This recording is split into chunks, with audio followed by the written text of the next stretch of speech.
اعوذ باللہ من الشیطان الرجیم بسم اللہ الرحمن الرحیم عن ابی ہریرہ رضی اللہ تعالی عنہ ان رسول اللہ صلی اللہ علیہ وسلم قال حجبت النار بالشہوات وحجبت الجنۃ بالمکارہ۔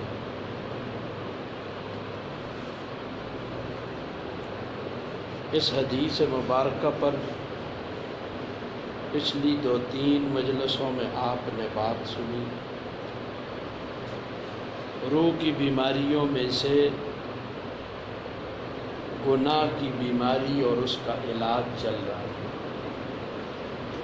ابھی بیماری کے متعلق ہے اور پھر آگے اس کا علاج ہے۔ بیماری کو جان لے، اس کی شناخت اور برائی جان لے تو پھر اس کا علاج کرے گا۔ بعض ہلکی پھلکی بیماریاں ہوتی ہیں تو انسان اس کی پرواہ نہیں کرتا، لیکن اس کو کہہ دیا جائے یار کینسر ہو گئی تو اب ڈر جائے گا اور علاج کی طرف متوجہ ہوگا۔ تو گناہوں کی بیماری میں سے گناہوں کی لذت ایک دھوکہ ہے۔ گناہوں کی لذت اس میں ہے لیکن ہے دھوکہ۔ اس پر بہت ساری باتیں آپ نے سنی، جس میں علامہ بصیری رحمہ اللہ کے اشعار بھی سنے کہ نفس کو انہوں نے دودھ پیتے بچے کے ساتھ مثال دے کے سمجھایا۔ تو اب گزشتہ مجلس کا اختتام اس بات پر ہو گیا تھا کہ گناہ کرنے میں بھی محنت لگتی ہے۔ گناہ بھی بغیر محنت کے تو آدمی پھر اسی محنت کو نیکی کی طرف کیوں نہ لے خرچ کر لے۔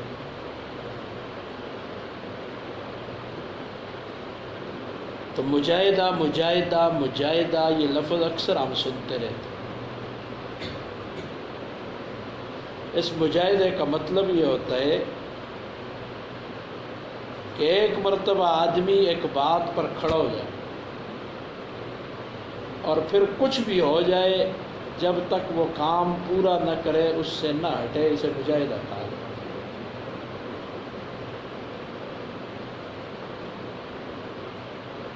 اور دیکھیں کسی بھی کام میں شروع میں بڑی تکلیف ہے، کوئی بھی آہستہ آہستہ اس کام کی تکلیف ختم ہو جاتی ہے۔ ماں کو دیکھ لو، ایک ماں کو دیکھیں اس کی کیا حالت ہوتی ہے۔ سخت سردی کا عالم ہے اور کڑاکے کا جاڑا ہے، انتہائی سرد اور ٹھنڈی رات ہے، وہ لحاف میں لیٹی ہوئی ہے اور بچہ پاس پڑا ہے۔ اس حالت میں اس بچے نے پیشاب کر دیا، تو اب نفس کا تقاضا تو یہ ہے کہ یہ گرم گرم بستر چھوڑ کر کہاں جاؤں، یہ تو جاڑے کا موسم ہے، گرم گرم بستر چھوڑنا بڑا مشکل کام ہے۔ لیکن ماں یہ سوچتی ہے اگر میں نہ گئی تو بچہ گیلا پڑا رہے گا، اس کے کپڑے گیلے ہیں، اس طرح گیلا پڑا رہے گا تو کہیں اس کو بخار نہ آ جائے، اس کی طبیعت خراب نہ ہو جائے۔ وہ بیچاری اپنے نفس کا تقاضا چھوڑ کر سخت کڑاکے کے جاڑے میں باہر جا کر ٹھنڈے پانی سے اس کے کپڑے دھو رہی ہے اور اس کے کپڑے بدل رہی ہے۔ اور تو جدید دور آ گیا، پیمپر پروگرام، تو پرانی مائیں تو خاصی تکلیف میں انہوں نے وقت گزارے۔ یہ کوئی معمولی مشقت ہے؟ تو جو کرتا ہے اسے پتہ چلتا ہے معمولی تکلیف ہے، لیکن ماں یہ تکلیف برداشت کر رہی ہے۔ کیوں؟ اس لیے کہ اپنے بچے کی فلاح اور اس کی صحت ماں کے پیش نظر ہے، اس لیے وہ اس سخت جاڑے میں اپنے نفس کے تقاضوں کو پامال کر کے یہ سارے کام کر رہی ہے۔ پامال فارسی کا لفظ ہے نا، پائے مال، پاؤں کے نیچے رگڑ رہی ہے۔ محبت میں تکلیف کا احساس نہیں رہتا، محبت ہو پھر تکلیف کا احساس کیا ہو جاتا ہے؟ ختم ہو جاتا ہے۔ ایک عورت کا کوئی بچہ نہیں ہے، کوئی اولاد نہیں ہے، وہ کہتی ہے بھائی کسی طرح میرا علاج کراؤ تاکہ بچہ ہو جائے، اولاد ہو جائے، اس کے لیے دعائیں کراتی پھرتی ہے، اور دعا کرو اللہ میاں سے کہ مجھے اولاد دے دے، اور اس کے لیے تعویذ گنڈے اور خدا جانے کیا کیا کراتی پھر رہی ہے، اور ان تعویذ گنڈوں والوں کو اللہ ہدایت دے دے کہ کتنے گھر انہوں نے اجاڑ دیے، بس تکا مار لیتے ہیں۔ تو اس سے کل کی بات ایک نوجوان میرے پاس بیٹھ رو رہا تھا، اسی قسم کے حضرات کے ہاتھوں بیچارہ خراب ہو گئے، تو ایک دوسرے کو کہہ دیتے ہیں فلانے سن کیتے فلانے کہ بھی تمہارے رشتہ دار، اب وہ سب سے بدظن کر لیتا ہے، دلوں میں نفرتیں آ جاتی ہیں، قدورتیں پڑ جاتی ہیں۔ اللہ ہی ہمارے حال پہ رحم کرے۔ ایک دوسری عورت اس سے کہتی ہے ارے تو کس چکر میں پڑی ہے، بچہ پیدا ہوگا تو تجھے بہت مشقتیں اٹھانی پڑیں گی، پہلے اس کو پیٹ کے اندر سنبھالنا کتنی تکلیف کا باعث، پھر اس کی پیدائش جس کے مرحلہ وار اللہ تعالیٰ نے قرآن مجید میں بیان کیا، اور جاڑے کی راتوں میں اٹھ کر ٹھنڈے پانی سے کپڑے دھونے ہوں گے، تو وہ عورت جواب دیتی ہے میرے ایک بچے پر 1000 جھاڑوں کی راتیں قربان ہو جائیں، اس لیے کہ اس بچے کی قدر و قیمت اور اس کے دولت ہونے کا احساس اس کے دل میں، اس واسطے اس ماں کے لیے ساری تکلیفیں راحت بن گئی۔ وہ جو اللہ سے مانگ رہی ہے یا اللہ مجھے اولاد دے دے، اس کے معنی یہ ہے کہ اولاد کی جتنی ذمہ داریاں ہیں، جتنی تکلیفیں ہیں، وہ دے دے ساری، لیکن وہ تکلیفیں اس کی نظر میں تکلیفیں ہی نہیں بلکہ وہ راحت ہیں۔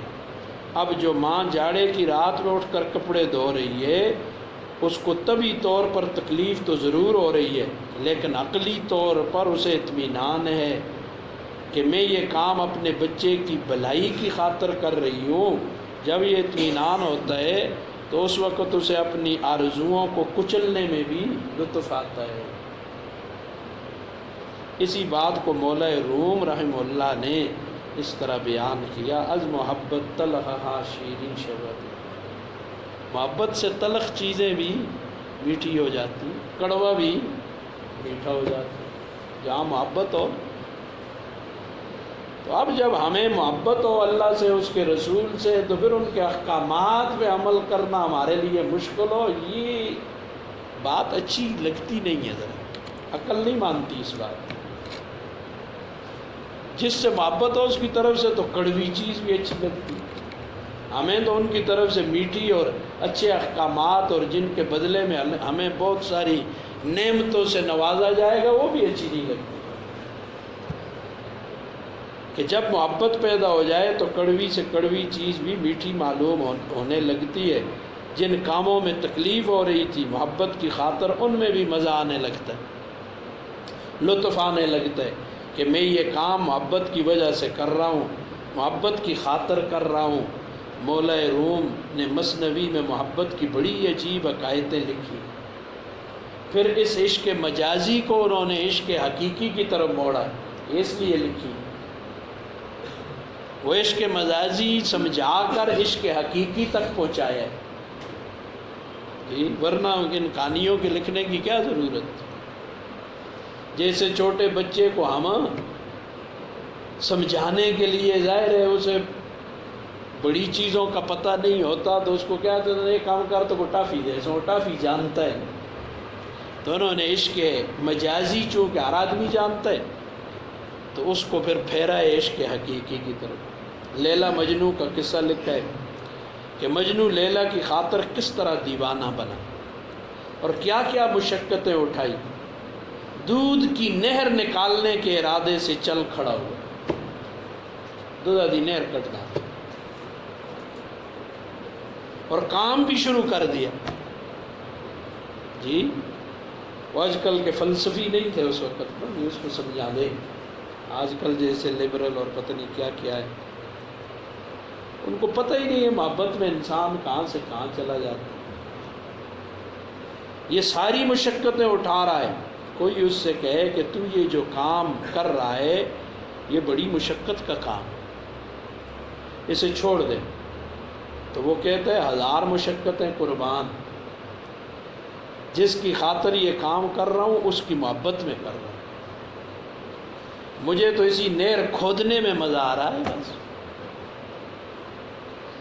اس لیے کہ یہ میں اپنی محبوب کی خاطر کر رہا ہوں۔ مولا رومی فرماتے ہیں عشق مولا کے کم از لیلا بود، یہ چوڑ کڑیا نا، گوئے گشتن بہرے ہو اولا بود، اوے مولا کا عشق حقیقی جو ہے وہ لیلا کے عشق سے کب کم ہو سکتا ہے؟ ہم دعوے کر دیں اللہ سے محبت ہے، رسول سے محبت ہے، کچھ شے ان کی اپنانے کے لیے تیار نہیں ہے، محبت ہے ہمیں، پتہ نہیں یہ کیسی محبت ہے۔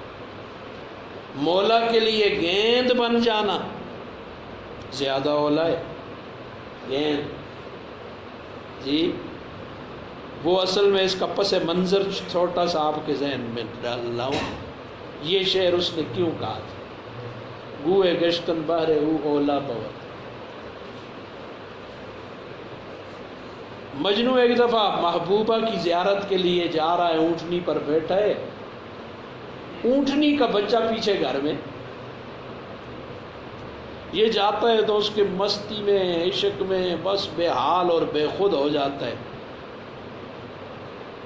تو وہ ایسے بے خود ہوتا ہے تو اونٹنی اس کو گراتی ہے جی، یا بے خودی کے عالم میں مڑتی ہے اور سیدھی مڑ کے گھر اپنے بچے کے پاس، اس کا محبوب تو وہ ہے۔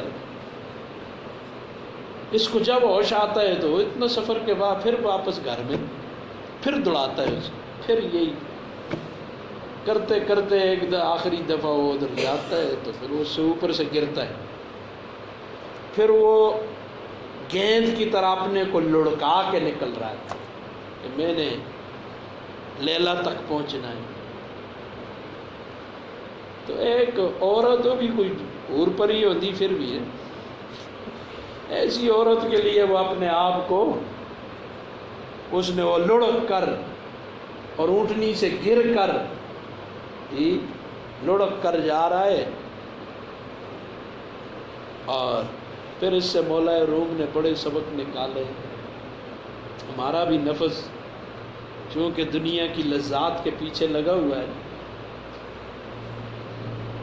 تو اس لیے اس کو وہی لذتیں اچھیاں لگتی ہیں، جتنی محنت کرو ہاں جی، اور دل اور نیکی اور اچھائی تو اسے بلا رہی ہے، فطرت سلیمہ بلا رہی ہے اللہ کی طرف، اور وہ نفس اس کو پھر موڑ کے تو نفس کو تو یہ رام توبہ اچھی لگی، وہ ان کی طرف پھیر لیتا ہے۔ اسی طرح دیکھو ایک آدمی ملازمت کرتا ہے جس کے لیے صبح سویرے اٹھنا پڑتا ہے، اچھی خاصی سردی میں بستر پر لیٹا ہوا ہے اور جانے کا وقت آ گیا تو بستر چھوڑ کر جا رہا ہے، نفس کا تقاضا تو یہ ہے گرم گرم بستر میں پڑا رہتا، لیکن گھر چھوڑ کر بیوی بچوں کو چھوڑ کر جا رہا ہے، اور سارا دن محنت کی چکی میں پسنے کے بعد رات کو کسی وقت گھر واپس آتا ہے، اور بے شمار لوگ ایسے بھی ہیں جو صبح اپنے بچوں کو سوتا ہوا چھوڑ کر جاتے ہیں اور رات کو واپس آ کر سوتا ہوا پاتے ہیں۔ غرض وہ شخص یہ سب تکلیفیں برداشت کر رہا ہے، اب اگر کوئی شخص اس سے کہے ارے بھائی تم ملازمت میں بہت تکلیف اٹھا رہے ہو، چلو میں تمہاری ملازمت چھڑا دیتا ہوں، تو وہ جواب دے گا نہیں بھائی، نہیں بڑی مشکل سے تو یہ ملازمت لگی ہے، بے روزگاری کا دور ہے، مشکل سے تو بڑے پتہ نہیں کس پاپڑ بیلے ہیں، میں نے نوکری لگی ہے، اس کو مت چھڑوانا، اس کو صبح سویرے اٹھ کر جانے میں ہی مزہ آ رہا ہے، اور اولاد کو بیوی کو چھوڑ کر جانے میں بھی مزہ آ رہا ہے۔ کیوں؟ اس لیے کہ اس کو اس تنخواہ سے محبت ہو گئی ہے۔ کس سے محبت ہو گئی ہے؟ جو مہینے کے آخر میں ملنے والی ہے، نوٹ ملتے نا، تو ان سے محبت کی وجہ سے اب سب تکلیفیں آسان۔ اس محبت کے نتیجے میں یہ ساری تکلیفیں شیریں بن گئیں، میٹھی ہو گئیں۔ اب اگر کسی وقت ملازمت چھوٹ گئی تو روتا پھر رہا ہے کہ آئے وہ دن کہاں گئے جب صبح سویرے اٹھ کر جایا کرتا تھا اور لوگوں سے سفارشیں کراتا پھرتا ہے کہ مجھے ملازمت پر دوبارہ بحال کر دیا جائے۔ اگر محبت کسی چیز سے ہو جائے تو اس راستے کی ساری تکلیفیں آسان اور مزیدار ہو جاتی ہیں، اسی میں لطف آنے لگتا ہے۔ اسی طرح گناہوں کو چھوڑنے میں تکلیف ضرور ہے، شروع میں مشقت ہوگی، لیکن جب ایک مرتبہ ڈٹ گئے اور اس کے مطابق عمل شروع کر دیا تو اللہ تعالیٰ کی طرف سے مدد بھی ہوگی، اور پھر انشاءاللہ اس تکلیف میں مزہ آنے لگے گا، اور اللہ تعالیٰ کی اطاعت میں مزہ آنے لگے گا۔ ہمارے حضرت ڈاکٹر عبدالخی صاحب نور اللہ مرقدہ نے ایک مرتبہ بڑی عجیب و غریب بات ارشاد فرمایا کہ انسان کے اس نفس کو لذت اور مزہ چاہیے، اس کی خوراک لذت اور مزہ ہے، لیکن لذت اور مزے کی کوئی خاص شکل اس کو مطلوب نہیں، تو کوئی خاص شکل ہوئے تو ملے نہیں کہ فلاں قسم کا مزہ چاہیے اور فلاں قسم کا نہیں چاہیے، بس اس کو تو مزہ چاہیے۔ اب تم نے اس کو خراب قسم کے مزے کا عادی بنا دیا ہے اور خراب قسم کی لذتوں کا عادی بنا دیا ہے۔ ایک مرتبہ اس کو اللہ تعالیٰ کی اطاعت اور عبادت کی لذت سے آشنا کر دو، ایک مرتبہ اس سے آشنا کر دو، پھر یہ نفس اسی میں لذت اور مزہ لینے لگے گا۔ حضرت سفیان ثوری رحمہ اللہ جو بڑے درجے کے محدثین اور اولیاء اللہ میں سے ہیں، وہ فرماتے اللہ تعالیٰ نے ہم لوگوں کو محض اپنے فضل و کرم سے علم کی، عبادت کی، اللہ کی یاد کی اور ذکر کی جو لذت عطا فرمائی ہوئی ہے، اگر اس لذت کی اطلاع اور خبر ان بڑے بڑے بادشاہوں اور سرمایہ داروں کو ہو جائے تو وہ تلواریں سونت کر ہمارے پاس آ جائیں، تلواریں لے کر کہ نہ چھوڑ دے تجھے مزے میں چھوڑ جی، ہائے ہائے، تو وہ تلواریں سونت کر ہمارے پاس آ جائیں کہ یہ لذت ہمیں بھی دو، لیکن چونکہ ان کو پتہ ہی نہیں، ان کو پتہ ہی نہیں۔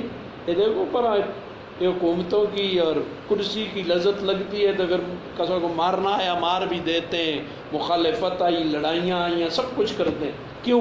لذت لگ گئی۔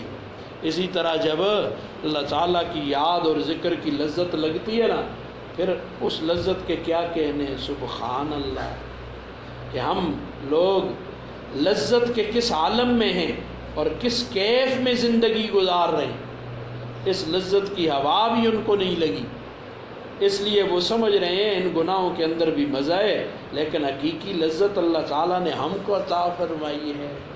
اور اس کو میں اپنے الفاظ میں اکثر آپ نے بیانوں وغیرہ میں سنا ہوگا، کبھی کہہ دیتا ہوں، یہ دنیا والے اور یہ دولت والے اور یہ عیاشیوں یہ سمجھتے ہیں اور جی مولوی تنگ نظر ہوتا ہے، ایسا کو سڑ دیں، ان کو یوں ہوتا ہے، ان کو، تو میں ان کو ایک مثال دیا کرتا ہوں۔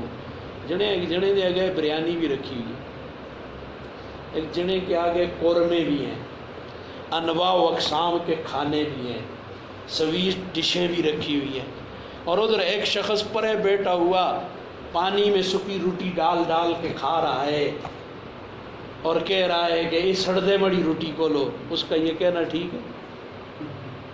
جس کے آگے انواع و اقسام کی چیزیں پڑی ہوئی ہیں اور یہ خشک روٹی جو پانی میں بھگو کے کھا رہا ہے، وہ کیا کہہ رہا ہے؟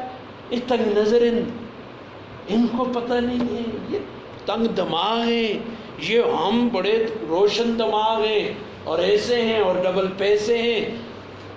تو اس کی کوئی اس بات پر کوئی یقین کرے گا؟ اللہ کے بندو، تمہیں کیا پتہ ہے جب قرآن کھول کے آدمی بیٹھ جاتا ہے تو اس کے آگے کیا انواع و اقسام کے دسترخوان لگ جاتے ہیں، اور جب حدیث کی کتاب کھول کے بیٹھ جاتے ہیں تو اس وقت جو بادشاہی اللہ عطا کر رہے ہیں، جی حضور کی بات سے بڑی کس کی اور اللہ کی بات سے بڑی کس کی ہے؟ تو یہ صرف سمجھ کا فرق ہے، منہ سے آپ کہہ دیتے۔ اب یہ ادھر نیچے گیا، ادھر سے آ رہا تو ایک خیال دل میں آ کے چلا گیا کہ یار ساری دنیا، ہر مسلمان کم از کم، دنیا چھوڑو مسلمان، اس بات کو مانتا ہے کہ قرآن سب سے اعلیٰ کتاب ہے۔ ہاں؟ قرآن سب سے مانتا ہے نا، منہ سے تو کہتے ہیں، دل سے مانے نہ مانے، لیکن جس سے بھی بات کرو، کتنا لبرل کیوں نہ ہو، جی کتنا اپ ٹو ڈیٹ کیوں نہ ہو، ہے اگر مسلمان تو وہ کہے گا جی قرآن سے اعلیٰ، اور قرآن کی حفاظت ضروری ہے۔ سب کچھ چلا جائے، قرآن کی ہم حفاظت کر لیں۔ تو اب مجھے بتاؤ، مدارس جس میں صرف حفظ ہی ہوتا ہے تو قرآن کی حفاظت کا انتظام ہے، اس کے نگاہ میں حیثیت کیوں نہیں ہے؟ یہ سوچنے کی بات ہے۔ اس کا مطلب ہے زبان اور دل بدلے ہوئے ہیں۔ اگر جو زبان سے کہہ رہا ہے وہی دل میں ہوتا تو ان کو قدر کی نگاہ سے دیکھتا، نہ کہ توہین اور بےزتی کی نگاہ سے۔ غالب کا ایک مشہور شعر ہے، خدا جانے لوگ اس کا کیا مطلب لیتے ہوں گے، لیکن ہمارے حضرت نے اس کا بڑا اچھا مطلب نکالا ہے۔ میں سے غرض نشاط ہے کس روح سیاہ کو، میں سے غرض نشاط ہے کس روح سیاہ کو، ایک گونا بے خودی مجھے دن رات چاہیے۔ یعنی شراب سے مجھ کو کوئی تعلق نہیں، مجھے تو دن رات لذت کی بے خودی چاہیے۔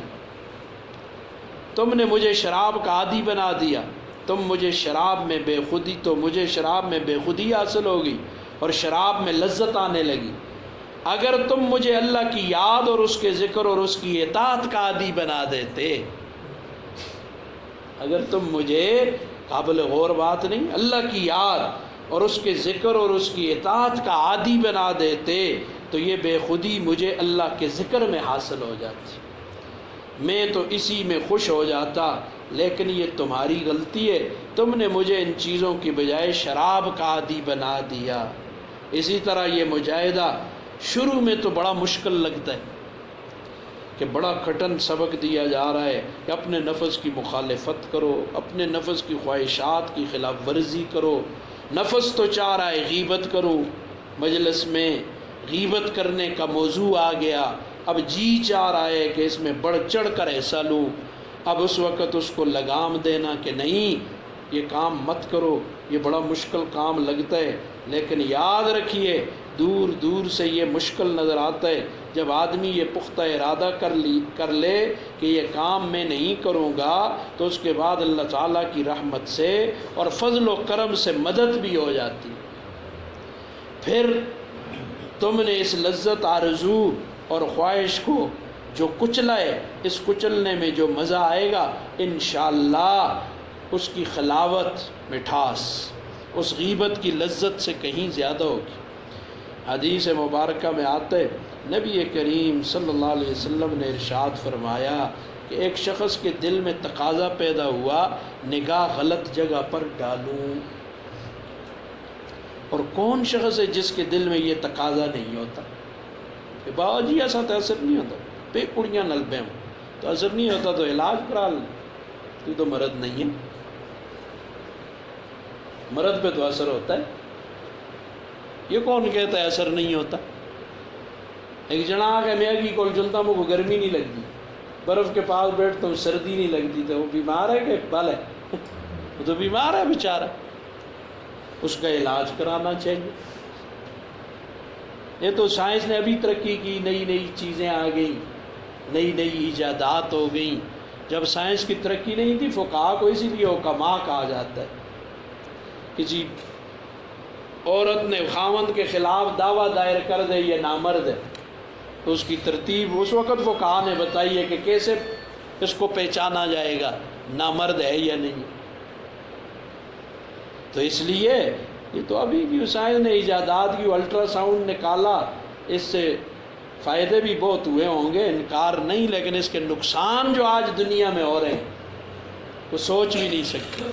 اس کے ذریعے بالخصوص ہندوستان میں، ہمارے پاکستان میں مختلف حوالوں سے اور دنیا کے ملکوں میں وہ الٹرا ساؤنڈ کے ذریعے پتہ کرتے ہیں بچی ہے تو بس اس کو اندر ہی اندر ختم کر لیتے ہیں. بچہ ہے تو ایک طرف ہمیں ایک رخ نظر آتا ہے سائنس کی ترقی کا، لیکن اس کے نقصان والے رخ پہ کوئی بات نہیں کرتا کہ اس نے نقصان کتنے دیے.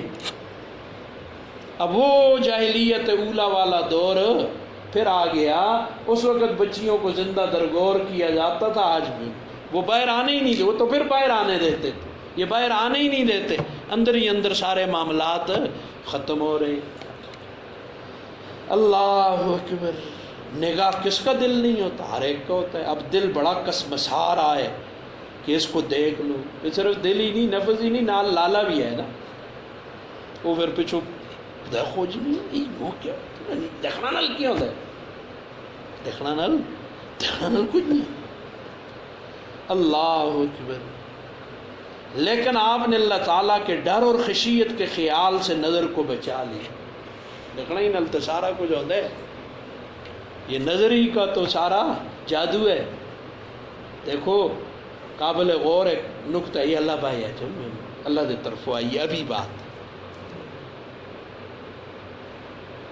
قرآن میں اللہ تعالیٰ نے نماز کا حکم دیا، مردوں اور عورتوں کو جدا نہیں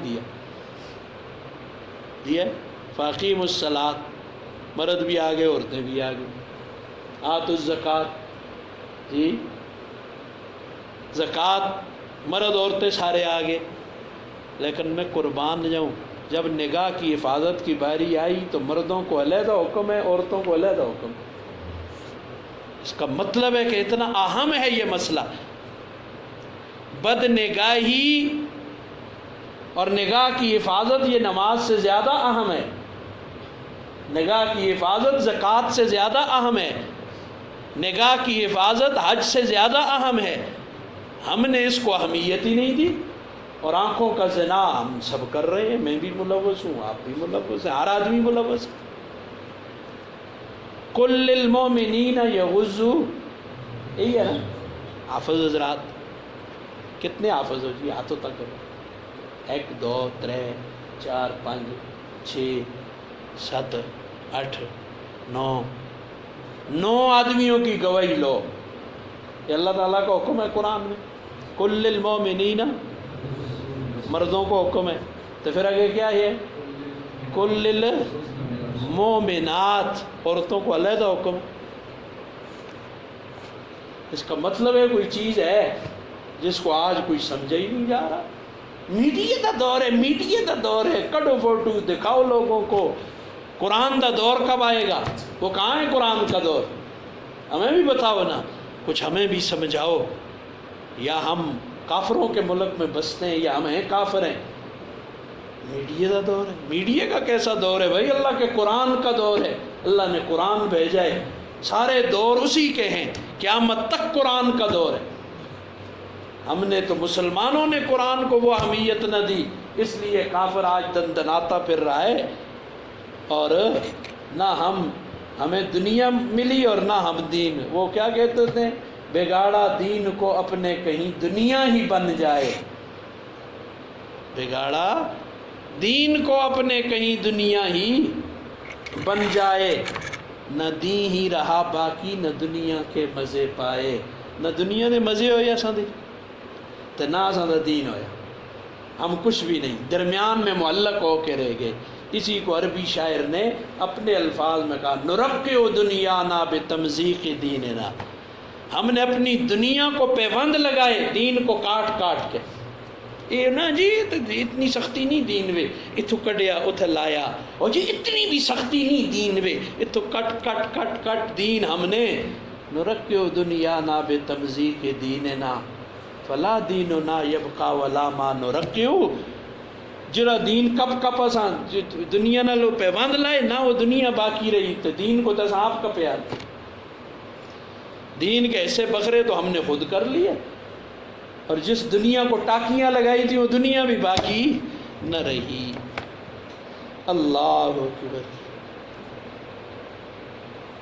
اور نگاہ نہیں ڈالی تو اس میں بڑی تکلیف تو ہوئی، دل پر آرے چل گئے، کوئی شک نہیں، لیکن اس تکلیف کے بدلے میں اللہ تعالیٰ نے ایمان کی ایسی خلاوت عطا فرمائی کہ اس کے آگے دنیا کی لذت ہے چھے، یہ نبی کریم صلی اللہ علیہ وسلم کا وعدہ ہے اور حدیث میں موجود، کر کے دیکھو، بس اس پہ عمل کر کے پتہ چلے گا کہ واقعی ایسا ہے۔ یہ وعدہ صرف نگاہ کے گناہ کے ساتھ مخصوص نہیں، بلکہ ہر گناہ چھوڑنے پر یہ وعدہ ہے۔ مثلا غیبت میں بڑا مزہ آ رہا ہے، لیکن ایک مرتبہ آپ نے اللہ جل شانہ کے خیال سے غیبت چھوڑ دی اور غیبت کرتے کرتے رک گئے، اللہ کے ڈر کے خیال سے غیبت کا کلمہ زبان پر آتے آتے رک گیا، پھر دیکھو کیسی لذت حاصل ہوتی ہے۔ اور جب انسان گناہوں کی لذت کے مقابلے میں اس لذت کا عادی ہوتا چلا جاتا ہے، پھر اللہ تعالیٰ کی محبت اور اس کے ساتھ تعلق پیدا ہو جاتا ہے۔ اور یہ کیوں ایسا ہوا؟ نگاہ کی حفاظت پر حدیث میں جو آیا، یہ اور ہر گناہ کے چھوٹنے پر، اس لیے اللہ نے ایسا کیا کہ گویا اس بندے نے بصارت دے کر بصیرت لے لی۔ کیا مطلب؟ اس نے آنکھیں بند کر لی تو سمجھو نگاہ گئی نہ پڑی، آنکھ بند ہوئی، دل کو اللہ نے بینا کر دیا، روشن کر دیا۔ جب تک آنکھ کھلی رہے گی دل روشن نہیں ہوتا، دل کو روشن کرنا ہے آنکھ کو بند کر لے۔ جیسے وہ شعر اکثر میں آپ کو سنایا کرتا تھا، آج پھر یاد آ گیا، ہائے ہائے چشم بندو گوش بندو لب بند۔ حاصل ہے یہ پورے تصوف کا، آنکھیں بند، گوش کان بند، لب بند، ہونٹ بھی بند، گر نداری سر حق بر من بخند۔ پھر بھی تجھے اللہ کے راز معلوم نہ ہو سکیں تو پھر مجھ پر ہنسی کرنا۔ وہ آنکھیں سی بند کر دے ہی نا کہ دل کی نگاہیں کھل جائے، کان ہم بند کرتے ہی نہیں تو کہ دل کی نگاہ کھل جائے، ہونٹ ہم بند کرتے ہی نہیں، نو نو نو نو، اینٹ کا جواب پتھر سے دیں گے۔ اکڑی جی لکھے رہے فلسفہ، اینٹ کا جواب پتھر سے دیا کرو۔ کافر کے لیے یہ فلسفہ ہمیں نہ آیا، اپنے مسلمانوں کے لیے آ گیا۔ کافر آ کے ساتھ انہوں کو گانے گا کے بھی دیا کر دیں، گانے گا سن چلتے رہے سے۔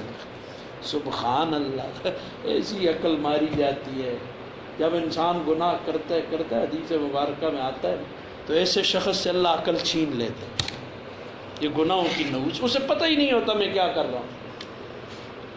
تو آج ہم من حیث القوم اتنے گناہ گار ہو چکے ہیں کہ اللہ نے ہم سے عقلیں چھین لی، اس لیے ہمیں کافر ہمیں نکیل ڈالی ہوئی ہے، جدھر کھڑ دے ایسی اس کی گلا گل ہوتا تلا نہ کرتے۔ کافروں نے ہمیں نکیل ڈالی ہوئی، ان کی مرضی پہ چل رہے۔ وہ آتن تسی گرے رنگا دے ہوتا سی، آتے ہیں سی گرے ہیں، وہ آتن تسی بلیک ہوتے سی بلیک ہو گئے دیں، وہ آتن تسی چٹے ہوتے ہیں۔ جیسے لسٹیں انہوں نے بنائی ہیں ایسی لسٹیں میرے رب کی بھی بنی ہوئی، وہ تو پتہ لگ سی کڑا گرے ہے، کڑا وائٹ ہے، کڑا بلیک ہے، یہ پتہ وہاں چلے گا۔ ہائے ہائے، حضرت حکیم الامت قدس اللہ سرہ نے کیا اچھی بات ارشاد فرمائی، یاد رکھنے کے لائق ہے۔ وہ فرماتے ہیں وہ ذرا سی بات جو حاصل ہے تصوف، یہ کہ جب دل میں کسی کی اطاعت کرنے میں سستی پیدا ہو، مثلا نماز کا وقت ہو گیا لیکن نماز کو جانے میں سستی ہو رہی ہے، تو اس سستی کا مقابلہ کر کے اس اطاعت کو کرے، اور جب گناہ سے بچنے میں دل میں سستی ہو رہی ہے تو اس سستی کا مقابلہ کر کے اس گناہ سے بچے۔ پھر فرمایا کہ بس اسی سے تعلق مع اللہ پیدا ہوتا ہے، اسی سے تعلق مع اللہ میں ترقی ہوتی ہے، اور جس شخص کو یہ حاصل ہو جائے تو اس کو پھر کسی چیز کی ضرورت نہیں رہتی۔ لہٰذا نفسانی خواہشات پر آرے چلا چلا کر اور ہتھوڑے مار مار کر جب اس کو کچل دیا تو اب وہ نفس کچلنے کے نتیجے میں اللہ تعالیٰ کی تجلی گاہ بن گیا ہے۔ اللہ کی تجلیات پڑھیں۔ ہمارے والد حضرت مفتی شفیع صاحب قدس اللہ سرہ ایک مثال دیا کرتے تھے، اب تو وہ زمانہ چلا گیا، پہلے زمانے میں یونانی حکیم ہوا کرتے تھے، وہ کشتہ بنایا کرتے تھے، سونے کا کشتہ، چاندی کا کشتہ، سینکھیے کا کشتہ اور نہ جانے کیا کیا کشتے تیار کرتے تھے۔ اور کشتہ کا معنی ہوتا ہے مرے دا نا، قتل ہوئے دا۔ کشتہ بنانے کے لیے وہ سونے کو جلاتے تھے، کیا کرتے؟ اور اتنا جلاتے کہ وہ سونا راکھ بن جاتا تھا، اور کہتے تھے کہ سونے کو جتنا زیادہ جلایا جائے اتنا ہی اس کی طاقت میں اضافہ ہوگا۔ اب جلا جلا کر جب کشتہ تیار کیا تو وہ کشتہ تلا تیار ہو گیا۔ تلا ہوتے ہیں نا، کوئی اس کو ذرا سا کھا لے تو پتہ نہیں کہاں کی قوت آ جائے گی۔ تو جب سونے کو جلا جلا کر مٹا مٹا کر پامال کر کر کے راکھ بنا دیا تو اب یہ کشتہ تیار ہو گیا۔ ہمارے حضرت والد صاحب قدس اللہ سرہ فرمایا کرتے تھے کہ ان خواہشات نفس کو جب کچلو گے اور کچل کچل کر پیس پیس کر راکھ بنا کر فنا کر دو گے تب یہ کشتہ بن جائے گا، اور اس میں اللہ جل جلالہ کے ساتھ تعلق کی قوت آ جائے گی اور اللہ تبارک و تعالیٰ کی محبت آ جائے گی۔ اب دل اللہ تعالیٰ کی تجلی گاہ بن جائے گا، تو اس دل کو جتنا توڑو گے اتنا ہی اللہ تعالیٰ کی نگاہ میں محبوب بنے گا۔ یہ ایسی چیز تو بچا بچا کے نہ رکھ اسے کہ یہ آئینہ ہے وہ آئینہ جو شکستہ ہو تو عزیز تر ہے نگاہ آئینہ ساز میں۔ یہ جتنا ٹوٹے گا اللہ کا اتنا محبوب بنے، تم اس پر جتنی چوٹیں لگاؤ گے اتنا ہی یہ بنانے والے کی نگاہ میں محبوب ہوگا۔ بنانے والے نے اس کو اسی لیے بنایا کہ اسے توڑا جائے، اس کی خاطر اس کی خواہشات کو کچلا جائے، اور جب وہ کچل جاتا ہے تو وہ کیا سے کیا بن جاتا ہے۔ ہمارے حضرت ڈاکٹر صاحب قدس اللہ سرہ وہ کیا اچھا شعر پڑھا کرتے تھے، وہ کہتے تھے کہ یہ کہہ کے کاسا ساز نے پیالہ پٹک دیا، یہ کہہ کے کاسا ساز نے پیالہ پٹک دیا، اب اور کچھ بنائیں گے اس کو بگاڑ کے، اور کچھ بنائیں گے یعنی وہ جو چاہیں گے وہ بنائیں گے۔ لہٰذا یہ نہ سمجھو کہ خواہشات نفس کو کچلنے سے تو جو چوٹیں لگ رہی ہیں اور جو تکلیف ہو رہی ہے وہ بیکار جا رہی ہے، بلکہ اس کے بعد جب یہ دل اللہ تعالیٰ کی محبت کا محل بنے گا اور اللہ تعالیٰ کے ذکر اور اس کی یاد کا محل بنے گا تو اس وقت اس کو جو خلاوت نصیب ہوگی، خدا کی قسم اس کے مقابلے میں گناہوں کی یہ ساری لذتیں خاک در خاکیں، ان کی کوئی حقیقت نہیں۔ اللہ تعالیٰ یہ دولت ہم سب کو نصیب فرمائیں اور ہماری فہم کو درست فرمائیں اور ان باتوں پر عمل کی توفیق عطا فرمائیں۔ یہ درمیان میں ایک لفظ گزرا نا، سینکھیا، کیا سینکھیا زار ہے نا؟ ہمارے والد صاحب حضرت بابا جان رحمہ اللہ فرمایا کرتے تھے زندہ سینکھیا کوئی کھا لے، زندے سینکھیے کو زندہ آدمی کھا لے تو مر جاتا ہے، کیا ہو جاتا ہے؟ اور سینکھیے کو مار کر کسی قریب المرگ شخص کو کھلا دو تو وہ زندہ ہو جاتا ہے۔ سمجھ گئے ہو بات؟ توڑیں گے نفس کو، ماریں گے، نفس مر جائے گا تو یہ روحانی حیات کا ذریعہ بن جائے گا۔ تو سکی آکڑ اس وقت وہ کیا ہوگا؟ نفس کو جب مار دیں گے اب غصہ بھی خیر کا ذریعہ ہے اور تواضع بھی خیر کا ذریعہ ہے۔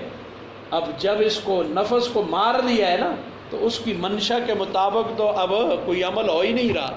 غصہ آ رہا ہے تو اللہ کے لیے آ رہا ہے، ہاں جی، نرمی پیدا ہو رہی ہے تو کس کے لیے ہو رہی ہے؟ اللہ کے لیے۔ کھا رہا ہے تو اللہ کے لیے، جی بھوکا رہ رہا ہے تو اللہ کے لیے، اور کسی کو کچھ دے رہا ہے تو اللہ کے لیے، کسی سے لے رہا ہے تو اللہ کے لیے، تو یہ کسی سے روک رہا ہے تو اللہ کے لیے، اپنا درمیان میں سے معاملہ ہی اس کا ختم ہو گیا ہے نفس کا۔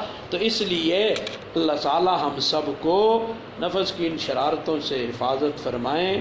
تو یہ ذہن میں رکھیں، گناہوں کی لذت دھوکہ ہے، یہ اس پر ساری بات گزر گئی۔ آئندہ زندگی رہی تو انشاءاللہ گناہوں کا علاج آئے گا۔